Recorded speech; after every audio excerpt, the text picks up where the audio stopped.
میں صرف پچھلے حصے کا خلاصہ بیان کر رہا ہوں۔ حکمت سمجھانے کی یہ ہے، بعض لوگ گفتگو سے یہ خیال کرتے ہیں، کسی کی گفتگو سے، کہ یہ بات فلاں نے کر دی، فلاں نے یہ مثال دے دی بات سمجھانے کے لیے، یہ مثال اس شے کا ذکر اس کے شایان شان نہ تھا۔ اس تصور کو رد فرمایا اللہ پاک نے اور ذکر کیا کہ شایان شان کیا ہے یا کیا نہیں۔ یہ معاملہ اس وقت درپیش ہوتا ہے جب کوئی شخص یا کوئی ذات یا کوئی ہستی کوئی بات اپنی طرف سے پیش کرے۔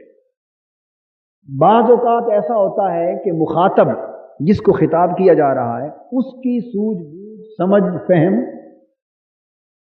اس کی ایک سطح ہوتی ہے، وہ بات اس فہم کی خاص سطح رکھنے والے شخص کو سمجھانا مقصود ہوتی ہے۔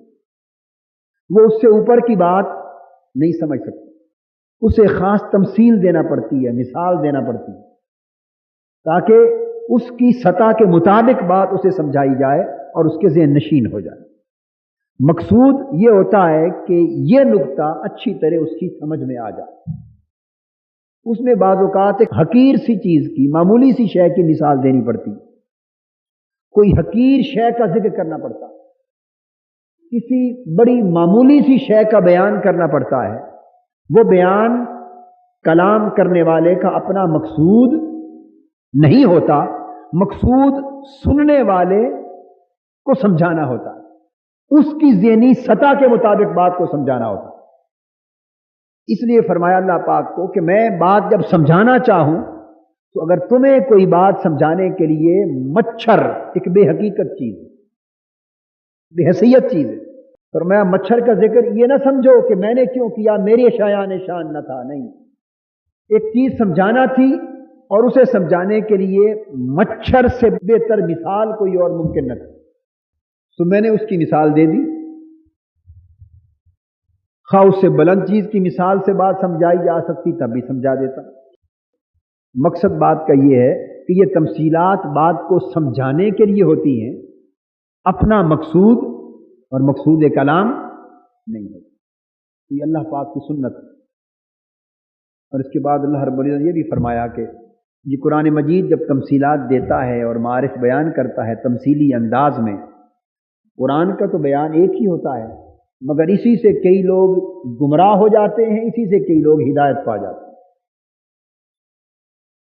کلام تو ایک ہی ہے، اللہ کا بیان ایک ہے، تمثیل ایک ہے، حکایت ایک ہے، تذکرہ ایک ہی، مگر سننے والے دو جدا افراد ہیں۔ ایک نے کسی اور نگاہ سے بات کو سنا اور دیکھا، دوسرے نے کسی اور نگاہ سے بات کو سنا اور دیکھا۔ جس نے اسے منفی انداز سے لیا، قرآن مجید ہی کی بات تھی اور اس سے گمراہ ہو گیا۔ جس نے اس کو مثبت رخ سے دیکھا، اسے قرآن مجید کی بات نے ہدایت عطا کر۔ اور ساتھ یہ فرمایا کہ یہ گمراہی فاسقوں کو ہوتی ہے، یعنی جن کے دل میں زیغ ہوتا ہے، ٹیڑھ ہوتا ہے، زنگ ہوتا ہے، خرابی ہوتی ہے، بگاڑ ہوتا ہے، جن کے اندر صفائے قلب نہیں ہوتی، فسق ہوتا ہے، بے راہ روی کے جراثیم جن کے اندر ہوتے ہیں، نفس کی طرف سے، شیطان کی طرف سے، وہ قرآن مجید ہی کی تمثیلات کو سن کر پڑھ کر گمراہ ہو جاتے ہیں۔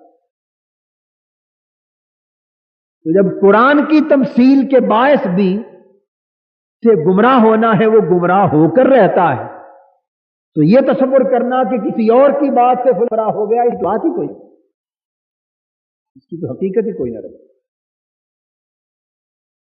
اس طرح قرآن مجید نے اس مضمون کو آگے بیان کیا۔ آگے دو موتوں اور دو زندگیوں کا ذکر فرمایا۔ تم مردہ تھے، اللہ نے تمہیں زندہ کیا، پھر تمہیں مردہ کرے گا، پھر زندہ کرے گا، پھر اسی کی طرف لوٹ کر جاؤ گے۔ یہ موت و حیات کا ایک تسلسل بیان کیا گیا ہے۔